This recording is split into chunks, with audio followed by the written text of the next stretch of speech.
তীব্র তাপদাহ থেকে মুক্তি দিয়ে বৃহস্পতিবার সকালেই কলকাতায় নামে স্বস্তির বৃষ্টি। পাশাপাশি দক্ষিণবঙ্গের জেলাগুলিতেও শুরু হয় বৃষ্টি। উত্তর 24 পরগনার সর্বত্র বৃষ্টি না হলেও ডানলপ, বরানগর, খড়দা সহ কয়েকটি এলাকায় সকাল থেকে ঘণ্টাখানেক টানা বৃষ্টি হয়। বিক্ষিপ্ত বৃষ্টি হয় বসিরহাটেও।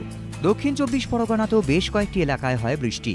ভোর থেকে বজ্রবিদ্যুৎ সহ বৃষ্টি হয় বারুইপুর, সোনারপুর, ক্যানিংয়ে। হুগলির বিভিন্ন স্থানেও ভোর থেকে টানা আধ ঘন্টা বৃষ্টি হয়। বৃষ্টি হয় হাওড়া জেলারও বেশ কয়েকটি জায়গায়। তবে পশ্চিমাঞ্চলের জেলাগুলির মধ্যে বাঁকুড়া, পুরুলিয়া ও 2 মেদিনীপুরে আকাশ মেঘাচ্ছন্ন থাকলেও বৃষ্টি হয়নি। আসানসোলে বুধবার বিকেলে বৃষ্টি হলেও তা স্থায়ী হয়নি, ফলে স্বস্তি মেলেনি। পশ্চিমের জেলাগুলিতে তাপপ্রবাহের সম্ভাবনা থাকছে। বীরভূমেও সকাল থেকে শুরু হয় বৃষ্টি। পুকুর খননের কাজ চলাকালীন বীরভূমের দুবরাজপুরে বাজ পড়ে 2 শ্রমিকের মৃত্যু হয়। আহত হন 5 জন।